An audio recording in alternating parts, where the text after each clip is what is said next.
Hello student. स्वागत है आप सभी का आपके अपने चैनल मैथमेटिक रिसर्च सेंटर। आज हम लोग 10 क्लास के फिजिक्स के छोटा सा पॉइंट लेकर आए हैं।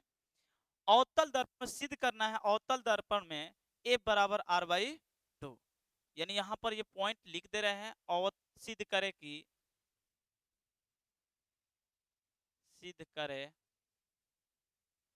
कि अवतल दर्पण अवतल दर्पण में अवतल दर्पण सिद्ध करे कि अवतल दर्पण में ए बराबर आर बाई टू, ये आपको प्रूफ करके दिखाना है। तो चलिए देखते हैं। तो चलिए पहले फिगर बनाते हैं। ये एक अवतल दर्पण है।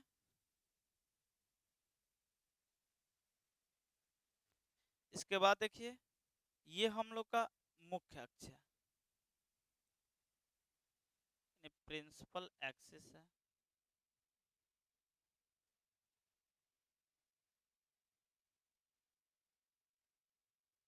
ये हम लोग का प्रिंसिपल एक्सिस, ठीक है। इसमें कहीं ना कहीं इसका सी होगा। यहाँ पर सी है और यहाँ पर एफ है, ठीक है भाई। अब यहां से देखिए, एक समांतर मुख्य अक्ष के समांतर एक किरण, इसको पी मान लीजिए। मुख्य अक्ष के समांतर एक किरण आ रही है, इसको भी हम ले लेते हैं। इससे एक किरण ले लेते हैं जो इसी के समांतर है, कुछ इस टाइप से। फिगर ध्यान से देखिए, ठीक है। अब दर्पण से परावर्तन के बाद वो फोकस से होकर जाएगी। कहां से जाएगी? फोकस से होकर जाएगी। चलिए हम एक फोकस से गुजार दिए इस किरण को,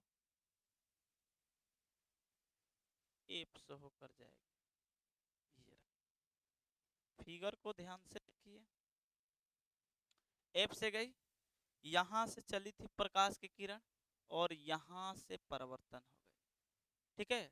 आगे देखिए, अब इसको साबित करने के लिए ये आपका क्या है?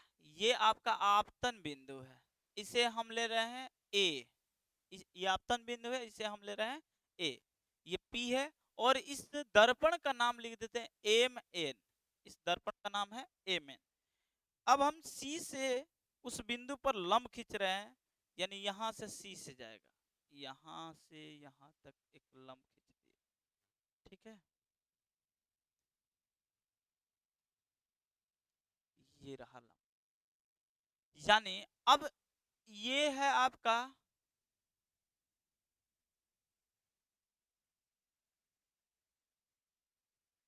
ये आपका आई है और ये क्या है? यानी ये आपतन कोण है, ये क्या है? परावर्तन कोण। तो यहां पर थोड़ा बहुत इसमें लिखना है क्या, कि हम मान लेते हैं कि माना कि एम एन एक अवतल दर्पण है, अवतल दर्पण है, अवतल दर्पण है, जिसका वक्रता केंद्र वक्रता केंद्र वक्रता केंद्र सी है तथा फोकस एफ है। तो सिद्ध करना है, तो सिद्ध करना है, सिद्ध करना है कि एफ बराबर आर बाई टू, ये प्रूफ करके दिखाना है। एफ बराबर आर बाई टू। चलिए देखते हैं कैसे प्रूफ होगा। हम लोग एक नियम जानते हैं, परावर्तन का नियम। परावर्तन का नियम क्या है? आपतित किरण, परावर्तित किरण तथा अभिलंब तीनों एक ही समतल में होता है, ये फर्स्ट रूल है। सेकेंड रूल क्या है? आपतन कोण परावर्तन कोण, ये कोण आई बराबर क्या होता है? कोण आर। तो यहां पर लिख देते हैं परावर्तन के नियम से, परावर्तन परावर्तन के नियम से, परावर्तन के नियम से आई बराबर क्या होगा? आर। आई बराबर क्या होगा? आर। ये हम लोग ले लेते हैं समीकरण 1, और यहाँ पर थोड़ा बहुत और इसमें नामकरण कर देते हैं। P है, यहाँ पर हम ले लेते हैं E ले लेते हैं, ठीक है ना। कहने का मतलब अगर I का नामकरण किया जाए तो कोण EAC बराबर कोण R का नामकरण CAF होगा, ठीक है। आगे देखिए, इसको इक्वेशन इसको मान लीजिए फर्स्ट, ठीक है। अब आगे देखिए, क्योंकि एक चीज और हम लोग जानते हैं कि ये मुख्य अक्ष से समांतर, ये जो आपतित किरण है मुख्य अक्ष से क्या है, समांतर है। यानी ई ए समांतर है किसका, सीपी का। किसका समांतर है, सीपी का। तो हम लोग ये बोल सकते हैं कि जब ये समांतर है तो ये आई है तो ये भी क्या होगा, आई। एकांतर कोण से जब ये आई है तो ये भी क्या होगा, आई। तो चलिए चलते हैं, यहां पर इसका नामकरण ई ए सी बराबर कोण ए सी एफ। ए सी एफ किस नियम के अनुसार, तो लिखेंगे एकांतर कोण। एकांतर कोण, एकांतर कोण से ये दोनों आपस में बराबर है। यानी इसका वैल्यू आई है तो इसका भी वैल्यू कितना है, आई है। यानी कोण ए सी एफ बराबर कितना हो जाएगा, आई होगा। यानी ये आई है, ये भी है, आई होगा। अब आप लोग देखिए, ये आप त्रिभुज को देखिए, त्रिभुज कौन सा, त्रिभुज ए सी एफ। ए सी एफ में क्या बन रहा है, तो आप देखिए कि ये कोण कोण सी और कोण ए, कोण सी और कोण ए, कोण सी तथा कोण ए आपस में क्या है, बराबर है। आपस में क्या है, बराबर है। यानी आई बराबर क्या होता है, आर। आई बराबर है आर। तो ये दोनों आपस में बराबर है, इसका मतलब ये कौन सा त्रिभुज है, तो समद्विबाहु त्रिभुज है। समद्विबाहु त्रिभुज है। तो यहां पर लिख देंगे, यहां पर देखिए, इसको थोड़ा सा ऊपर कर लेते हैं, यहां पर लिख देंगे अतः अतः त्रिभुज ए सी एफ एक समद्विबाहु त्रिभुज है। समद्विबाहु त्रिभुज है, ठीक है। इसलिए आप लोग बोल सकते हैं, इसलिए बोल सकते हैं, इसलिए लिख सकते हैं, क्या लिख सकते हैं, आप लिख सकते हैं कि सी एफ बराबर क्या हो जाएगा, ए एफ। सी एफ बराबर होगा ए एफ। इसे आप इक्वेशन 2 ले लीजिए। इसके बाद आगे देखिए, थोड़ा सा एज्यूम करना, ध्यान से देखिएगा यहाँ पर क्या एज्यूम करना है। तो एक बात यहाँ पर थोड़ा सा एज्यूम करना है कि चूंकि या यदि यदि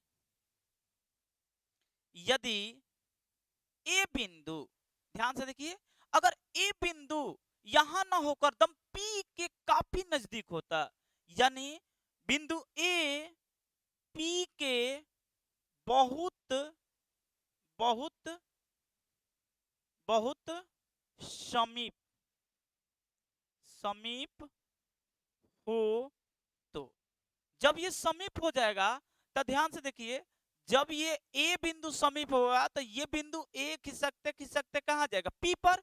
यानी ये बिंदु ए एफ बराबर हो जाएगा पी एफ। यानी लिख सकते हैं ए एफ, इसलिए लिख सकते हैं ए एफ बराबर हो जाएगा पी एफ। ए एफ बराबर पी एफ। इसे समीकरण आप ले लीजिए 3। आप देखिए समीकरण 2 और 3 से, समीकरण समीकरण 2 तथा 3 से क्या होगा, तो 3 से ये दोनों क्या होगा, देखिए पी एफ और ए एफ बराबर, यानी सी एफ बराबर हो जाएगा पी एफ। सी एफ बराबर पी एफ। और चिन्ह परिपाटी क्या कहता है, तो ये यहां से यहां तक वैल्यू है आपका एफ, फोकस दूरी है यहां से यहां तक, ठीक है। अगर यहां से आप वैल्यू देखते हैं यहां से लेकर यहां तक, तो ये है आपका आर। क्या है, आर। तो हम लोग क्या देखेंगे, चूंकि चूंकि C F plus P F, C F plus में पी एफ क्या बनेगा, सी पी सी बनेगा। क्या बनेगा, पी सी। अब इसका वैल्यू सी एफ को आप सी एफ को क्या लिख सकते हैं, तो सी एफ को हम लोग लिख सकते हैं सी एफ को पी एफ।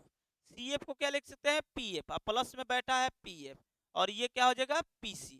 तो ये हो जाएगा 2PF बराबर PC, यानी 2AF बराबर हो जाएगा R। तो F बराबर क्या आ गया, R/2। ये हो गया इसका प्रूफ। ठीक है, बहुत इजी है।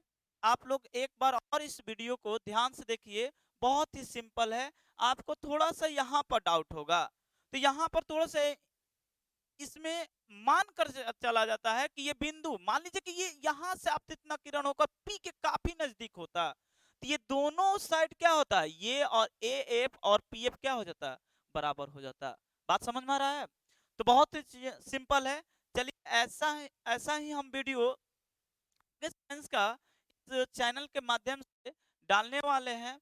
तो मिलते हैं नेक्स्ट वीडियो में, तब तक के लिए धन्यवाद।